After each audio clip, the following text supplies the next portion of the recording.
Bears.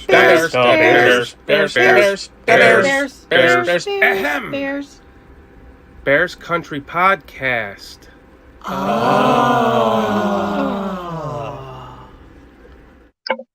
Welcome to Bears Country Podcast. I am your host, Mr. Shorty. Hold on a second here.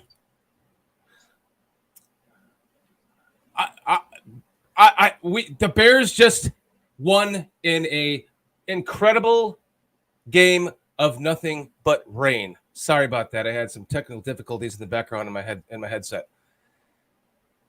The Bears just beat the Niners in a fucking tsunami of rain, and I was there in the game, and I finally got home and got my feet dry, and I am so excited to talk about it with you. Nomad, what was your perspective of watching that on TV as compared to mine, or contrasted to mine, being on the field or at the game, I should say?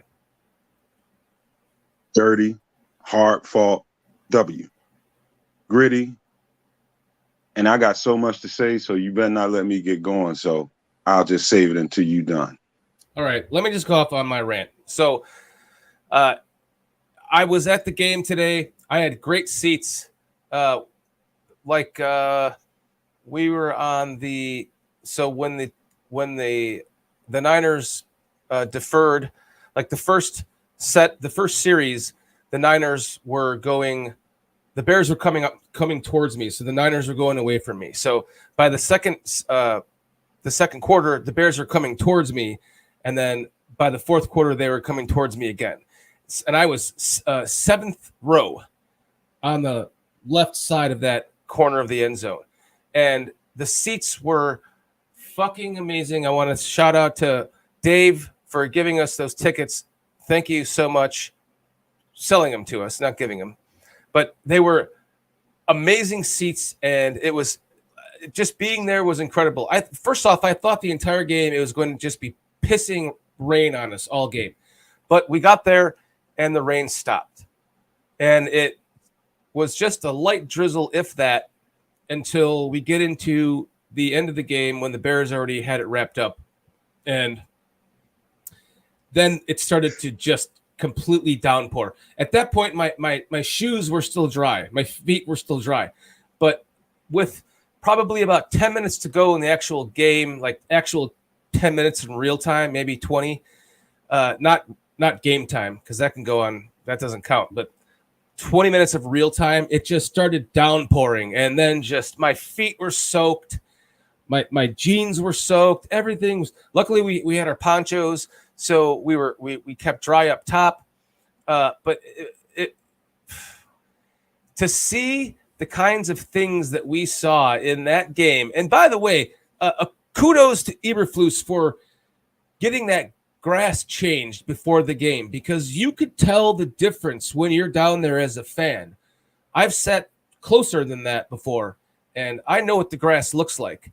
And being there in real time, seeing that grass, it was absorbing all of that water.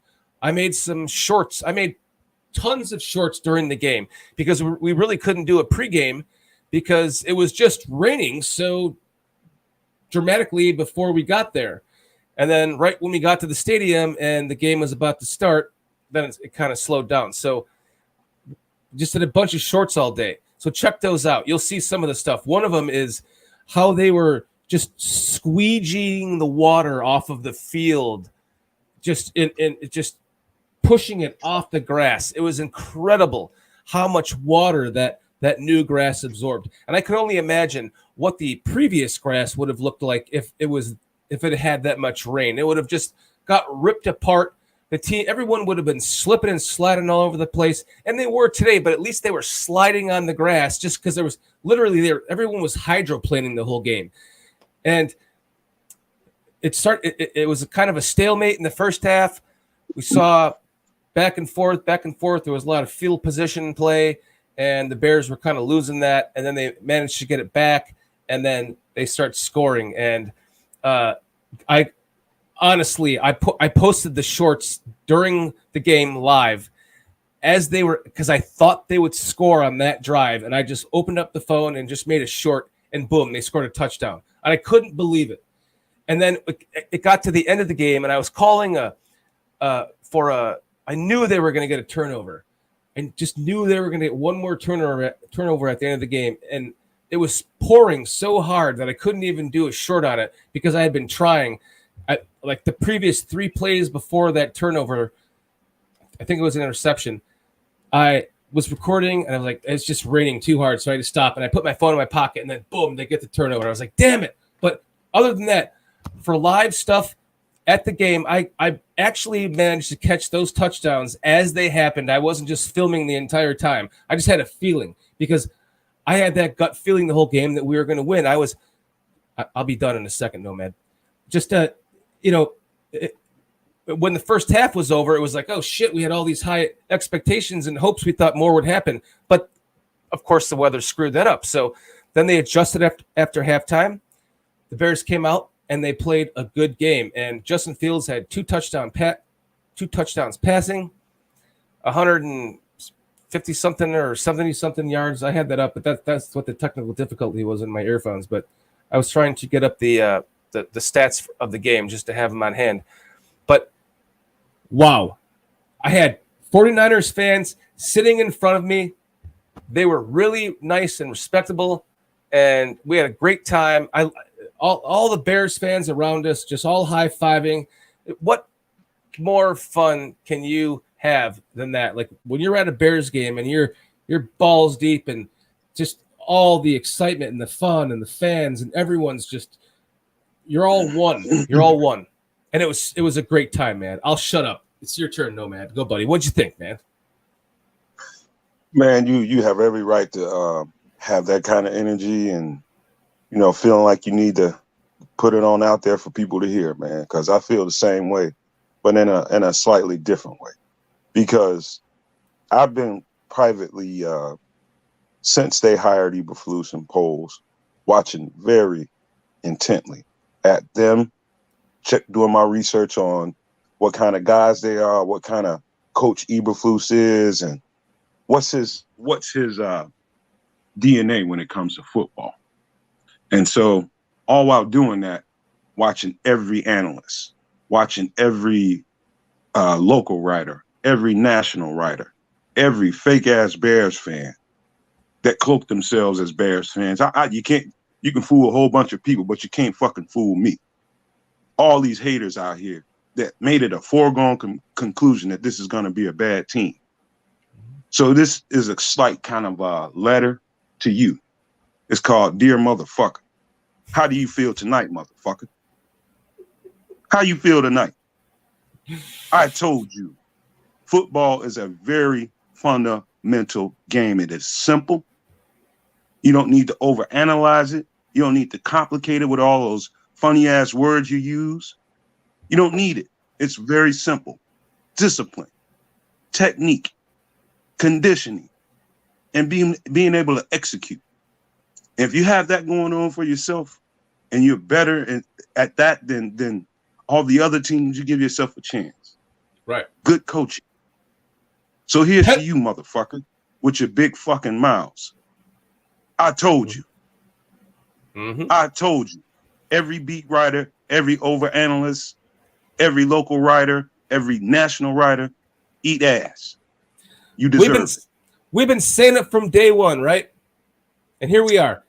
Game 1 into our 11-6 prediction, Nomad. We both stand by it. 11-6, baby. It took this game. And what happened? First off, before I go into that, 3 penalties the whole game for the Bears. The last I saw, it was 11 for the Niners. They kept the consistency that they had through the preseason, which was just under 3 penalties a game, and they came out today with 3 penalties. That's huge. And the second part to the hugeness of that is that the Packers got their fucking ass kicked today, and we're going to play them next week. And this aligns everything perfectly just to where we thought they were going to be at this point in the season. Right, buddy? I mean, come on. The Packers are 1 game up on us for the all-time record, and they just lost. Now we're 2 games up on them, right? So now we're going to play them and go up on them again, or maybe it was the other way around. Maybe it was that they were tied with us or something. But either way, we're still ahead of the Packers, and them losing today, they're going to lose next week. Now, I know it. I feel it in my blood. Let me back this up a little bit, because I want people to pay attention to the little things that I saw and the reasons why I knew they would win this game. And I was on Twitter kind of breaking it down as we were watching the game. And I said, you know what? It's going to be a tale of two halves. They're going to go in there and make some adjustments. And Justin, just if you've taken the time to watch his tape and just watch the games, the big games that he plays in, his lights turn on in tight spots. Mm-hmm. And so I knew he'd be a different guy coming out of that locker room, because he didn't want to be the GOAT. He didn't want to be the GOAT, the reason why they didn't win that game. So he was going to do his fucking job. Right. And I knew it. It was just a matter of time. He was going to make some plays, and that's all you need. Listen, this was a probably once in 100 years event in Chicago. That's not going to happen very many times in Chicago. That's the type of shit you see down in Miami. This was the conditions were so bad that I guarantee you they used probably about a quarter of that playbook, if that. The rest of that shit was dead in the water. They couldn't even use it. Right. Ebner couldn't be a factor out there. They didn't apply him. We didn't have Velus Jones. I mean, there were so many reasons why on a good surface, on a plain surface, this could have been way worse for the 49ers, but I'm not going to get into that. This is a testament to not Matt Nagy. Well, I'm going to get to Matt Nagy, but Matt Eberflus and his coaches and those players buying in, and it's an indictment on Matt Nagy and what he wasn't able to do with that team.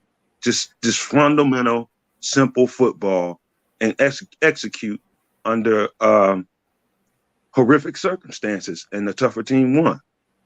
Yep. For him to come out, Eberflus, and say, we need to change the grass and have an influence on that, and then they do. And that grass did make a difference today in the amount of water it was absorbing. I mean, it was insane. And the only game I can think of that's even similar to that was actually less than 100 years ago, Nomad. It was the Packers game it was the Packers game on Halloween when Edgar Bennett ran the fucking ball down our throats. And hold on, bro. It was like a pond they were running in. Hold on, bro. Wait a minute. What is Brad saying here? Oh, he's saying, I ran an AI simulation and it predicted Bears would go 11-6, and I couldn't help but think of you. Thank you, Brad from Unbearable Sports. Thank you, buddy. How crazy! You know, I seen him. I seen that podcast, but I haven't had time to watch it yet. And I was going to get to it. That was interesting, man. I wanted to get to that thing, but I got busy doing other stuff. But wow, you kidding me? That's what it came up with. 11-6. 11-6. Here it is again. I ran an AI simulation and predicted Bears would go 11. There you have it. There you have it. Thank you, Brad from Unbearable Sports. Go check out Brad at Unbearable Sports Network. He does a great job over there, man. We appreciate you joining us, buddy. He was a guest of ours on one of our shows a couple of Mondays ago, and excellent guest. Man. And that's why I posted a short. The first game on the road, or whatever I said, 11-6. We're going 11-6. We've talked about this, Nomad. They beat the Packers. The Packers are on the ropes. We get them at home. Hopefully better weather. We give them an ass whooping. And then we move on. We got the Texans. We could be 4-0 after the first 4 games. It's not. You're moving too fast, man. You're moving too fast. Like Cliff is saying, it's one game. It's game one. And you know what's beautiful about it being game one? Not only did we come out with the win, there's so much to grow on from that win. I mean, so many different things. Like, I just give you one little quick example. Some things that Kyler Gordon did. One thing in particular that Kyler Gordon did out there. Everybody saw that big play that happened over his head, and that's a rookie mistake. That's just plain and simple without overanalyzing it. It's a rookie mistake. You know, sloppy conditions. You're in a situation where it probably in his head he probably was like, okay, I want to get a chance that if I need to come off this route with this guy, and somebody comes underneath me, I want to get a chance to break on that. And he got it over his head. It's that simple. No need to overanalyze it. It's a rookie mistake. He'll see it on the film and he'll be like, oh, man. You know, he's going to fix that. It's not even so much a rookie. Go ahead. Real quick. It's a lot of things that happen on that field that these guys are going to grow on. It's a lot of things that happen on that field that these guys will grow and mature from. So we haven't even scratched the surface on how good this thing is going to look. When we get on a clean surface and after they look at tape, you think you saw something today? That ain't shit. I'm just telling you. And it's not even so much a rookie mistake, is that it was a rookie mistake in a very unusual situation in the game with that much rain on the field. Had that field been dry, I'm sure he would have made up for the ground that he was missing on that play. I mean, the field was such a – I mean, it wasn't digging up and tearing up and spitting out everywhere. It held together for the most part from what I could see. But it was just so saturated with water. I mean, your foot was underwater when you stood on the grass, judging by what I could tell by the players at some point in the game. And that's just one of those things where he lost some traction because of that. And if that field would have been dry, I don't know if it's the same result. So, you know, overall, I mean, great game. And fucking, how about Brisker, dude? Bottom line is the defense carried us, and the offense made plays when they needed to. Like I said the last time we did the pod, control them on the run, in the run, keep the game, and when you get ahead, you're gonna force Trey Lance to have to play quarterback, and he's gonna make a mistake. You just throw some disguises out there, and he's going to fall right into your lap, and it's going to be somebody like Eddie Jackson. Did I not say that? Mm-hmm.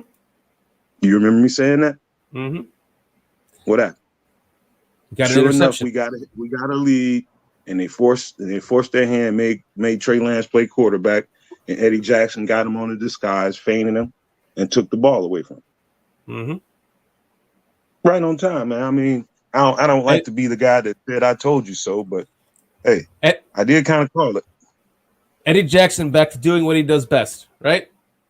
Game one. We see it in game one. He's going to get a lot more than that, man, because these guys are going to take that ball away a lot more than they did in this game. A lot more. So this game almost is like one of those, okay, put that in your file and let's move on, because that was just the strangest fucking atmosphere I've seen for a game in a long time, man. It was just that bad. It was weird, and the entire team did the slide into the end zone on my side, and I didn't get the video of it. I'm so upset. It was raining so hard by then. I thought my phone was going to break. I mean, it was pouring at that point, and I'd put my phone in my pocket because I tried to do some other shorts for the channel, and I was like, it was just getting saturated. So I put it in my pocket, and then that happened. And I was like, damn it. But that slide at the end of the game where all the team just went belly down in the water was just, it was awesome, man. Hey. Iconic. Hey. Go ahead, bro. I was just going to say, iconic, the kind of thing that you use as a clip for your team that makes the playoffs from game one, right? You know what that looked like to me? 11-6 is the playoffs. You know what that was to me? Everybody looked at it as, okay, it's a victory celebration. Yeah, it was. what that scene looked like to me instantly when I saw it. It looked like you know how together the Spartans are in that movie, or that movie 300. How Right. together, it's like that buy-in. Mm-hmm. These guys are These guys are a unit, and they ain't fucking playing. Everybody's out here talking all this shit. You know these. Oh my god, I'm not gonna name no names. I'm biting my tongue as we speak, but I'm trying to refrain from having to call these dudes out. But everybody on the outside is talking all that shit. Oh, they haven't got Justin anything to work with. He doesn't have weapons. This team isn't going to be good. It's a foregone conclusion. And these dudes are unifying. Unifying. As a football player, I know that's a razor's edge, bro. That's a razor's edge. And they out to cut motherfuckers. I guarantee you. Dude, watch out for this team. I'm telling you, they serious. Justin did all the little things that needed to be done today as a quarterback to win this game. He had at least 3 passes that I saw just rewatching the game on the train home where he just kind of like flicked it. It wasn't really even a pass. He just kind of like flicked it up over a guy's head, almost like a basketball shot.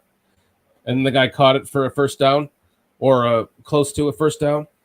And he was doing all the little things it takes to win as a quarterback. He finally started getting the personal fouls that he's been well deserved of for the entire last season.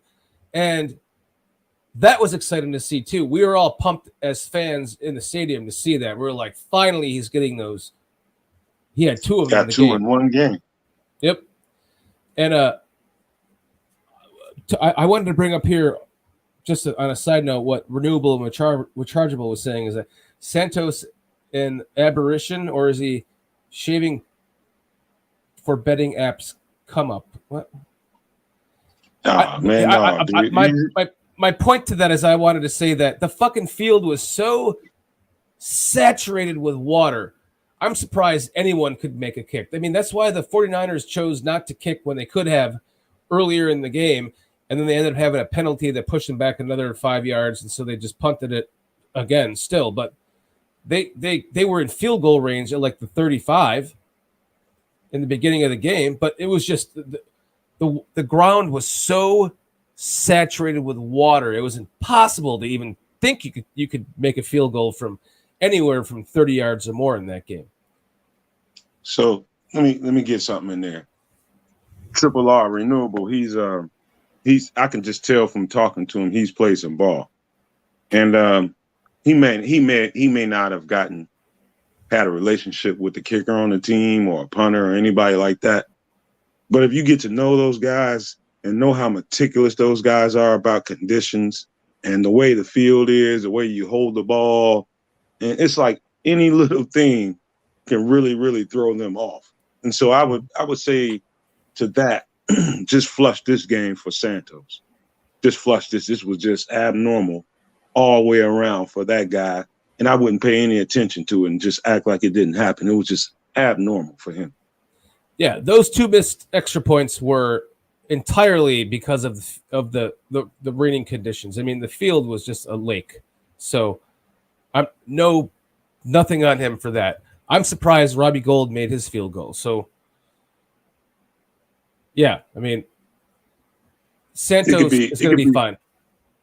It could be something like, let's say the guy that's holding the ball normally doesn't come out with a towel on his hip, you know, and this is something he sees as he's lining up to get ready to kick, and for whatever reason, the guy that's holding the ball came out with a towel on his hip, and the kicker missed the kick.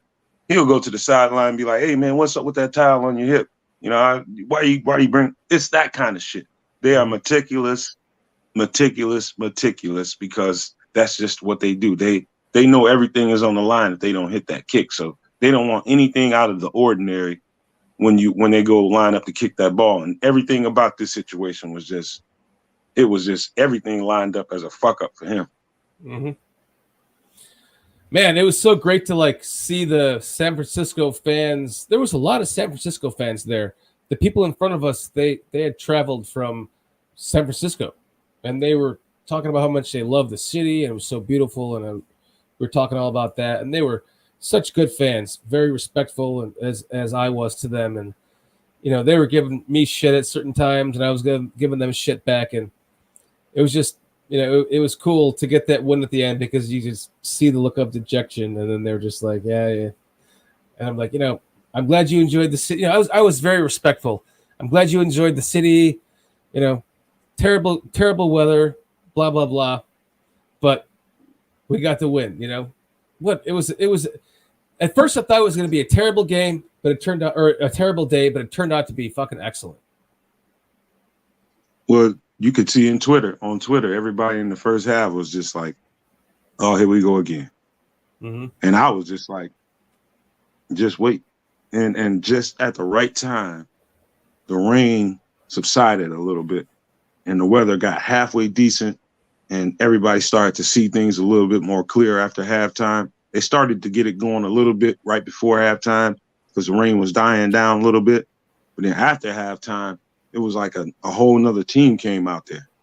And so what I would say to all of this, and to be clear to everybody listening and watching, man, that this today was absolutely nothing compared to what these young guys are going to put on the table moving forward from the next game and the next game and the next game, and how much they're going to learn and bring to that football team as they are learning this. And they have just the right amount of veterans out there to help keep them going and coach them along and tutor them in the right coach. Oh my Lord. I'm telling you, man, there's nothing happening right now that surprises me. There's just a bunch of people out there that are eating crow and however they fucking cooked it. But I'm telling you, I seen this shit coming. These coaches know what the fuck they're doing. And this team is just going to get better. That O-line is going to get better. Justin is going to get better. The defense is going to get better. They're going to have Bayless and Ebner more of a factor in the game. It's so many dynamics to what just happened today that's going to mushroom later on in this season. I can go on and on all day about it, but instead of listening to me, look at it for you with your own eyes and start thinking about some of the things I've said to you, and you will see it. So let me not get carried away with that, because I feel a whole lot right now. There was a 49ers fan that commented on the short that I made about my prediction for the score, and he said, "You're on drugs, bro. Bears are the worst team in the NFL." And then we won today, and I responded to him and I said, "Those drugs feel great." Whatever drugs I'm on, I said it before, I'm smoking the Justin Fields strain, man. And I am high on Justin Fields right now. He did he did what it took to win that game. And the defense was bend and not break. It was the same style of defense we're used to seeing under the Lovie Smith era, where it bends but it doesn't break. And considering the conditions that we were in on that field today, and the team did what they did to hold them to 10 points, and really the biggest worry in that rainy condition was the running game, and we managed to hold them down, and we got the win, man. So defense, right, 19-10. We held him to 10 points. And gave Justin just enough clean pockets to let him see down the field and find what he was looking for. Just enough clean pockets where he found a few guys under the circumstances, and he delivered. Just if he sees a clean pocket and starts to get comfortable with how they block, and they start to get comfortable with how he's going to move and maneuver in the pocket or out of the pocket, everything is just going to get better and better. We talking about a rookie left tackle. We're talking about a right guard that's been playing right guard for 3 weeks. That they had to have a veteran come in and out. I don't know the backstory to that. Hopefully that doesn't become the narrative, but it's understandable that they would probably rotate a more veteran presence out there to make sure Justin gets a cleaner pocket. Mm-hmm. And when they did, seems like he had a nice little cushion to throw the ball. Mm-hmm. You know, just to me, you know, maybe I didn't rewatch the game, guys. I watched it just like you guys did in real time. So don't quote me on that statement. I'm just throwing something out there. Yeah, and from my own perspective, I was at the end zone, so I'm looking at the field. Basically, I was looking at it from the quarterback's perspective because I was so low down to the field. I was behind the players. I could see every play moving away from me and then towards me, and it was kind of interesting to see it from that perspective because you can see where the passing lanes are and where both quarterbacks were able to throw the ball in those passing lanes and just kind of like able to see it from their own eyes in a way from that perspective. But that's my only perspective of the game. And so we'll have to go back and rewatch this, of course, and kind of judge different things after rewatching it. But from my perspective of the game, I saw a lot of exciting things, especially with the field conditions the way that they were. I mean, moving forward, if we can just keep going and average 3 penalties a game, I mean, shit, the sky's the limit from there. If you can have 3 penalties a game on average the entire season, that's going to help your chances. Can I get a quick commercial break in here? Please do. Hey, you guys, I need you all I love you guys for being here, everybody that's watching live and everybody that's going to watch this on video. I need you to go and get your friends, your family members, your people that you care about, and just people you may work with. Get them to watch this show, get them to like and subscribe. And I'm telling you guys, we are moving in the right direction. What you see here today on this show as the broadcast is live is absolutely nothing compared to what it's going to be. And it's all due to everybody that you see in the chat right now. Everybody that's watching this show later on. It's all love, man. It's just love. And we're not here doing this without you guys. So if you can give us a little extra effort and go get extra people to come in here and like and subscribe, push this thing forward, guaranteeing you better and more content moving forward. So just give us a hand and we're going to keep pumping out good stuff for you guys. And as you can see down in the bottom right-hand corner of your screen, we are in association with the Barroom Network. So make sure you like and subscribe to us. Make sure you like and subscribe to the Barroom Network as well, because the content is going to be on both networks, both channels. And make sure you set your notifications because there's a lot of stuff to come. I mean, a lot of stuff. The season has just started today. And I'm going myself personally to 2 more games. So one in ATL where I live nearby. So that's going to be a fucking cool game to go to and do a Bears country podcast from Mercedes-Benz Stadium in Atlanta. So stay tuned for all that because we have 2 more games coming up as of now that I'm going to, and it's going to be a lot of fucking fun, man. This game was so much fun to be at today. I love going to games. It's just embedded in me. I've been to so many games, and I haven't been to one in so long, and just tune in, man, because there's a lot more to come.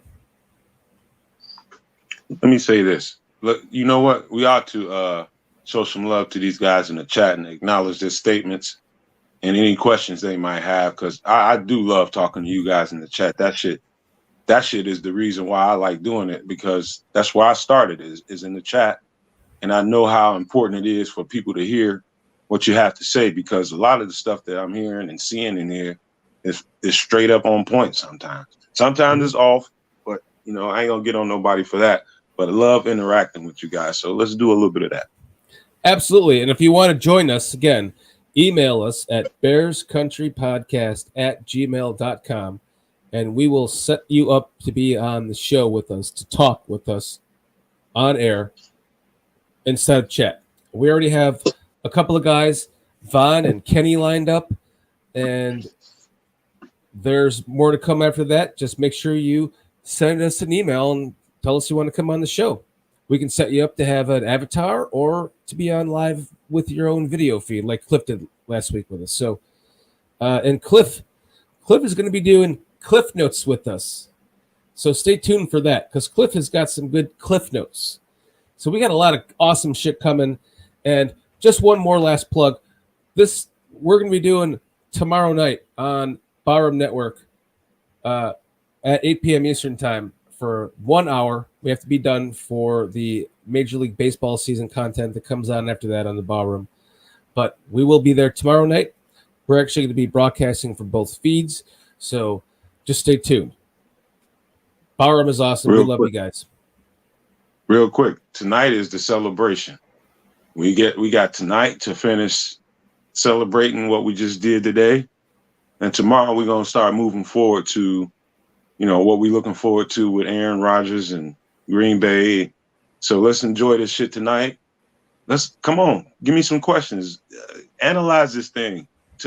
Ask me some questions about what do I see moving forward with whoever and whatever player, and just ask me questions, ask Shorty questions. I want to answer. Well, first from Cliff, he says, if you guys have a few minutes tomorrow, I can start the Cliff Notes series. Yes, we're going to have you on tomorrow on the Barroom Network, Cliff, to do your Cliff Notes. That'll be the beginning of it. We're going to have to do a green room. We will. I mean, send your questions. Send in some questions. We'll let's talk about what you want to talk about right now as the fans. What did you see from a different perspective that Nomad and I saw? Mine being from the seventh row end zone, which is great seats, but you only see that one perspective. It's almost like you're on the field, So I'm curious to know what all of you think. Even leave your if you're watching this, it's not live, and you're watching it as tomorrow. Just leave in the comments, like, what were some of the favorite things that you saw in that game, like watching it from your own perspective, because everyone sees different things when they're watching the game, and I know I certainly did myself today. So I can't wait to go back and rewatch it to see how it looked from what you guys saw, because my perspective was so entirely different. And finally, my feet are dried out. My God, there was so much fucking rain today. My goodness. I see two questions up there already. One was from Cliff. One was from Brad. I can't remember what the one was from Cliff. I think he asked me, what do I think about the defense, or asked us? Well, Brad says, from Unbearable Sports, says, thoughts on the O-line. That's more of your more of your angle there, Nomad, because I was only seeing the offensive line from two very different perspectives, and it was hard to pay attention with everything going on in that game to that, Well, what I would say to him is it was about what you would expect.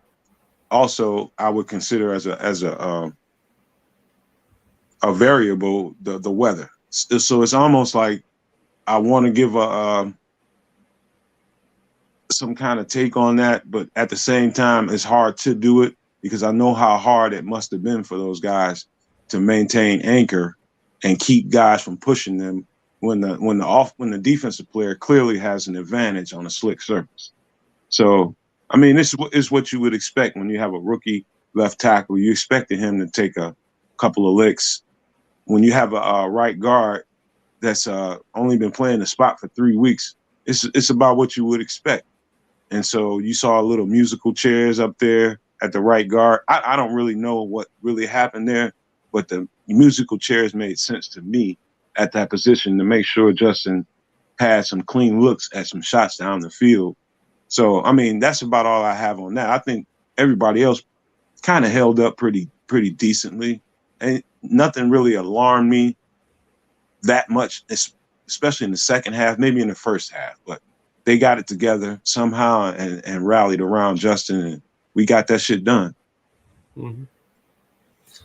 Yeah, I mean, it was hard for me to even pay any attention to the offensive line with the way that the rain was coming and just how the field looked, and just being part of the whole fan experience and trying to make different shorts for different things. And that's something I have to defer to you, because tomorrow I'll have to take a better look at it, and then we can talk more about that on the Bauer Network when we do our show from there. Because it's cool. Really, I don't have no problem answering these questions. I see Skokes.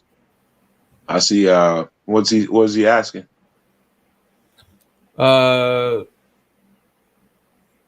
Skocks, you mean? Let's see. It looks like it says Skokes, but I don't know. He wasn't asking anything. He was just commenting. He has the same thoughts as you on Braxton. Yeah, I mean he's a rookie left tackle, but he's a damn good one, and I don't expect him to win all of his reps and just smash him everybody that comes in front of him. But he did take care of Bosa quite a few times out there. I seen him put Bosa on his ass a couple of times, and he kind of pancaked him.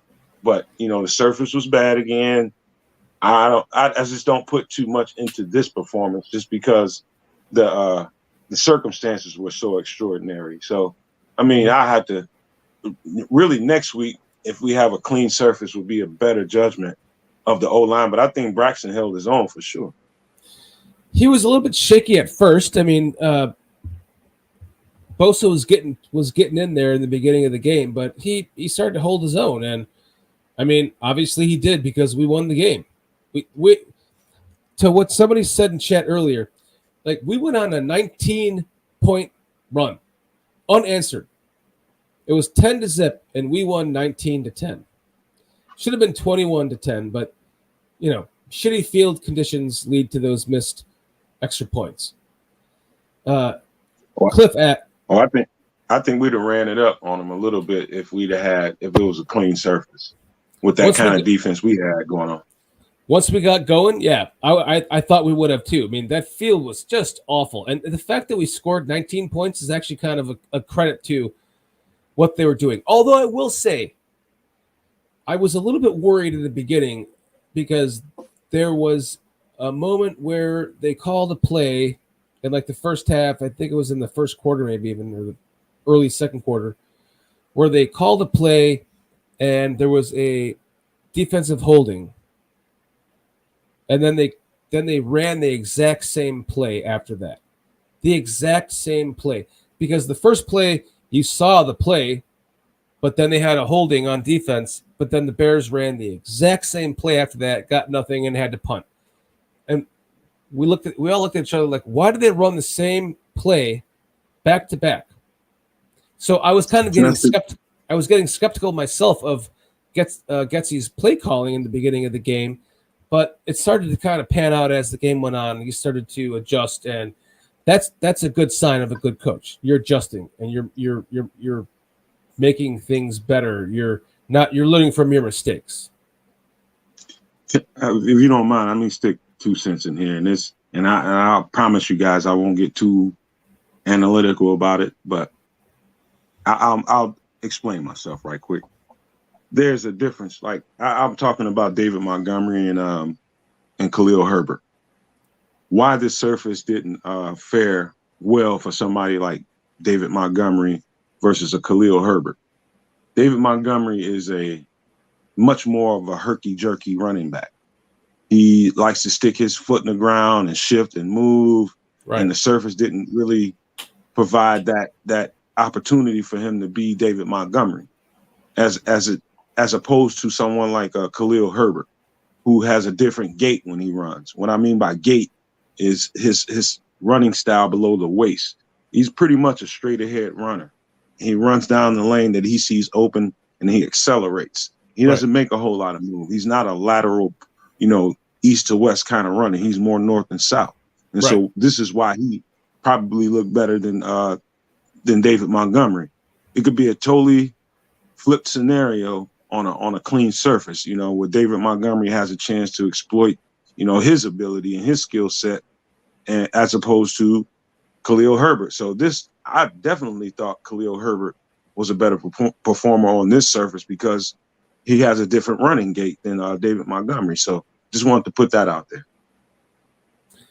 And does anybody know what Monty's final stats were? I had a lot going on. I had to take a train home. I had to take a bus, then a train, and then I had to get to my cousin's house and set up in Illinois and reset up everything here.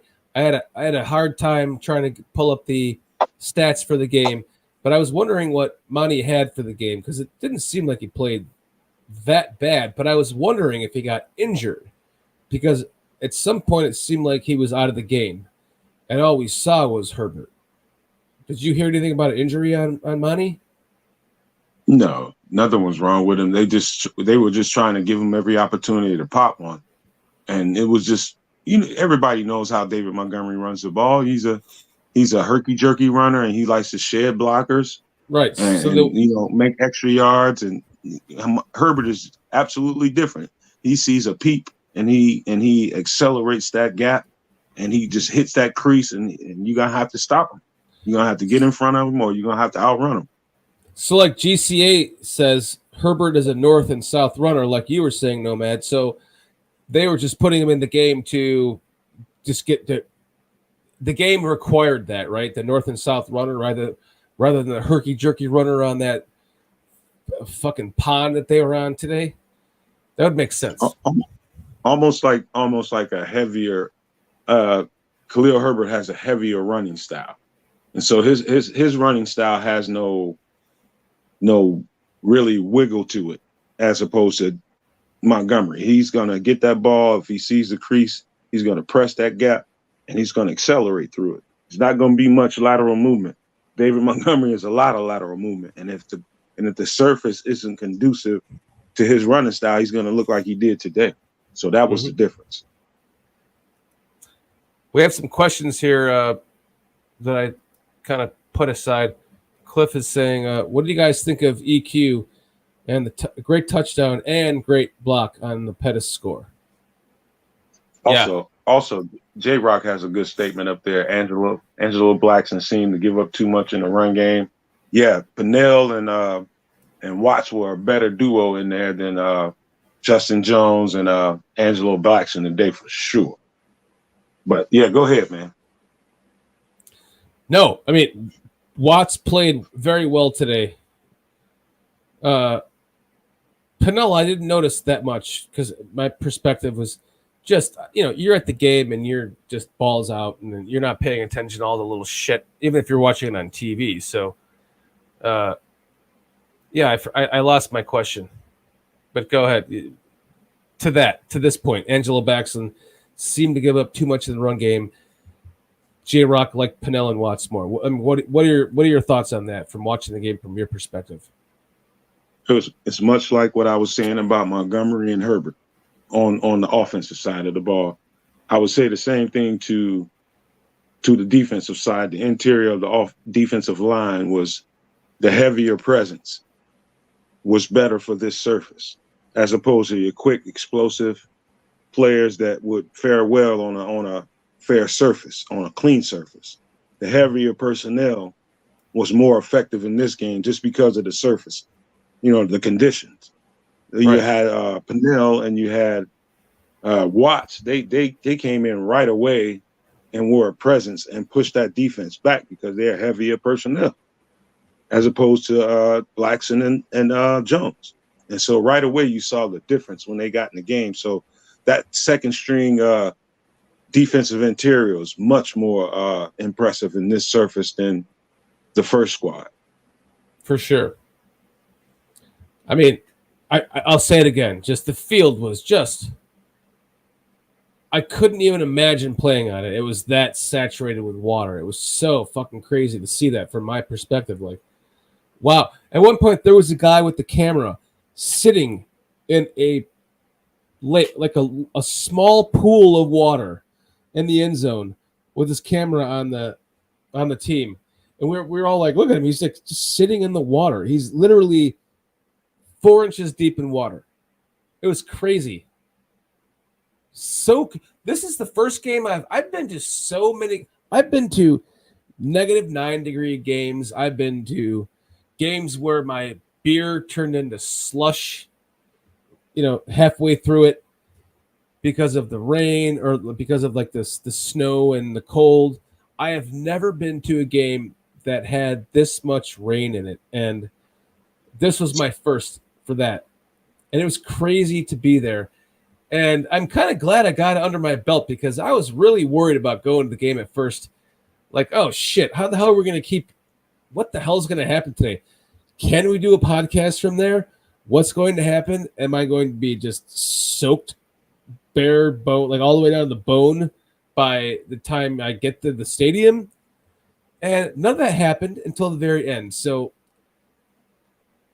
you can't worry about things like that because what you don't know, you don't know. Don't worry about things, guys, because what you don't know, you don't know. And I was kind of worried about the game, and it turned out to be what I didn't know, And I got soaking fucking wet in the last 20 minutes, but the first portion of the game, we were all nice and dry, but that field was crazy. It was crazy to watch, man. Just how they were sliding around. Like every time you see a tackle, they were hydroplaning across the turf. It was crazy. Here's the thing, man. That whole situation about the field surface and the conditions, and I said it in the last pod because it was predicted that it was going to be raining all day and the shit was going to be nasty. And telling how bad it's going to get.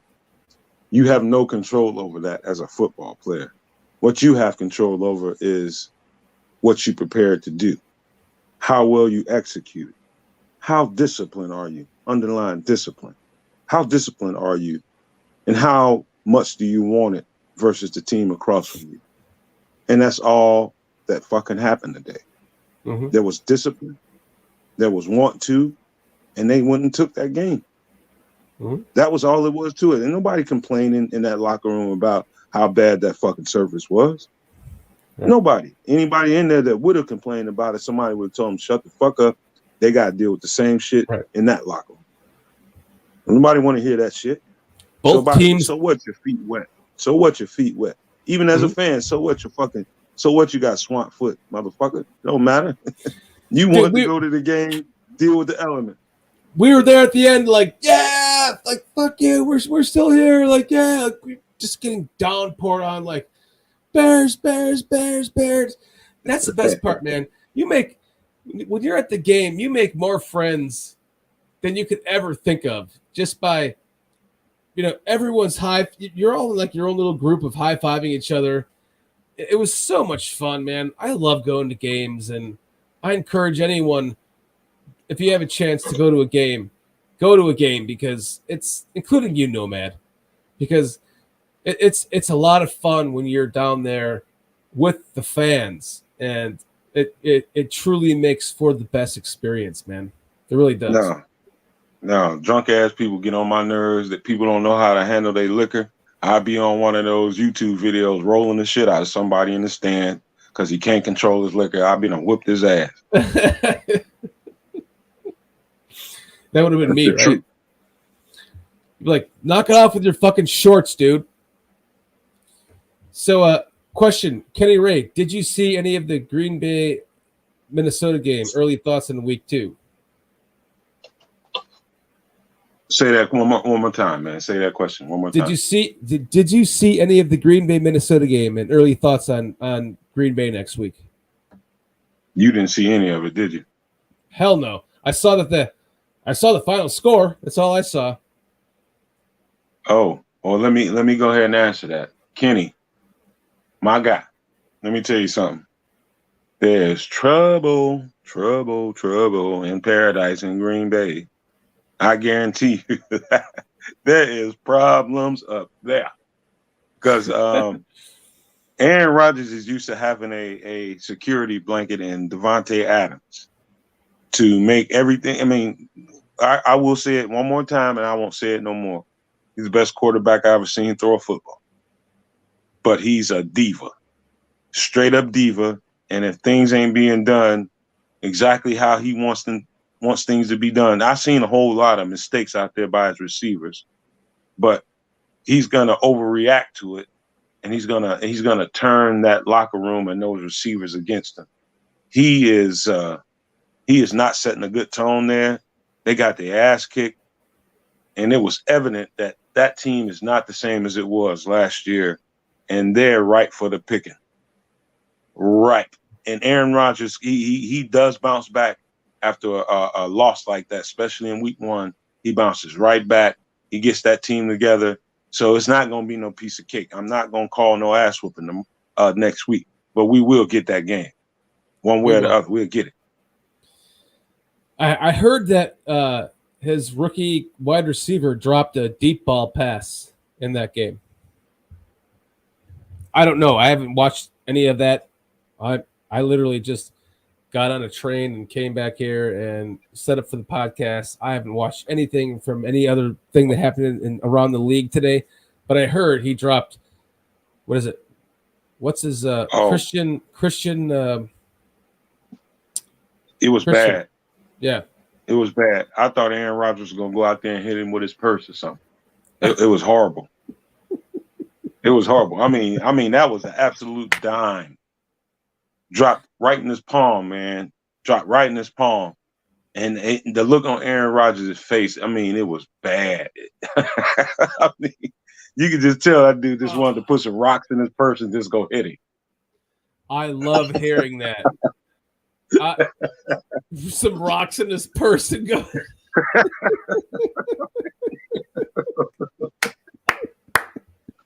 I had to get some comedy in there somewhere.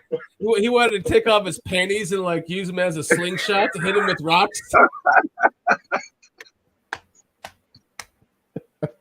You know how the old ladies at church hit you with their purse, man. He's gonna go bitch slap him with his bingo card. You better shut your mouth, boy. You better shut your mouth. I cannot, GCA. I cannot wait to go back and rewatch that. I mean, or watch what happened in that. I cannot wait. As soon as we're done with this, I'm gonna go watch that because there's nothing that makes me more happy than to hear that shit. I mean, what the hell? It is priceless, bro. It's priceless, man. He said, let's get to a few more questions, man. He GCA also says he didn't throw to Watson until late in the fourth quarter after that.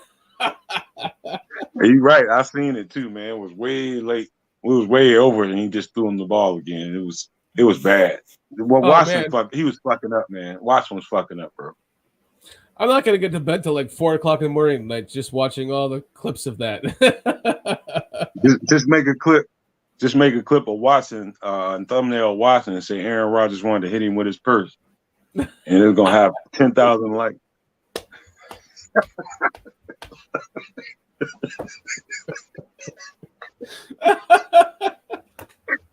I'm sorry. Hit him with his purse. Oh my god, you're killing me. That shit was crazy, man. Dude. That's hilarious, man. I cannot wait to watch that. I mean, listen, we are 1-0, and the Packers are 0-1, and we play them next week. And what fucking game film do they have from us right now? What? A monsoon where we had to play all vanilla shit? They got nothing, man. They do not want to see us, man. I'm going to save it, so I'm not going to give my score prediction right now, but I'm going to say win. We'll do the score prediction later on as we get into the meat and bones of that matchup. His purse, that's hilarious, man.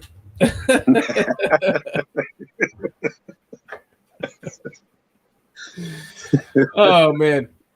I almost think we're at an hour even, man. I think we should almost end the show on that. That was just too fucking hilarious. All right, man. Let's go and wrap it up, man. So, look, we'll leave it on a laugh. Listen, Everyone. We got 34 people watching this right now. We have how many people in chat? You know how much we love you. You are what makes Bears Country Podcast roll. We appreciate you. We love you. Make sure to share this content with any other like-minded fans like you and have them set their notifications and subscribe. And we got a lot of awesome stuff coming out. Smash that like button, GCA. Smash that like button. We got 33 people watching right now. We lost 2 from last time I said it, but smash that like button. That like button if you like this content. We have lots more coming. We're going to be on Barroom Network tomorrow night, as well as here. So set your notifications for both and subscribe for both. And we're going to be talking about the game more in depth now that I get to rewatch it after being there and seeing everything from that end zone perspective. And Nomad, you want to anything to add to that before we wrap it up? Yeah, I mean, I know how voracious our fans are, and I'm talking about Bears fans, and how much they enjoy these pods, because I enjoy the shit out of a good Bears pod thoroughly. I mean, I never want them to end, and be honest with you, I don't want this one to end, but everybody's got shit to do, and you don't want to get carried away. So love you guys, man, and I mean that at the bottom of my heart, man. So it's nothing without you guys. Keep showing up, keep showing out, and we'll keep pumping them out, man. So love you guys, man. I'm gonna say that one more time, man. Peace out, peace and love to everybody. Love all you guys. Make sure if you want to join us on this podcast, go to bearscountrypodcast@gmail.com. Send us an email. You can join us live and chat anytime that we're doing this. We will set you up on the schedule. This show is for the fans. It's about the fans. We are fans. We're making it for you. We're making it for ourselves because we want to just be able to talk Bears with you guys. And make sure you check us out tomorrow night on the Barroom Network and like and subscribe to them as well, because we have multiple content coming out on both networks, and we're super excited for what the future holds for Bears Country Podcast. So with that being said, we love all of you.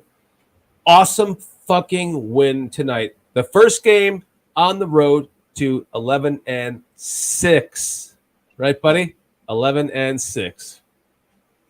Until tomorrow night, 11-6, man. All day. We will see you tomorrow night on Barroom as well as our own current channel. Until then, make sure you like and subscribe. We love you guys, and Bears!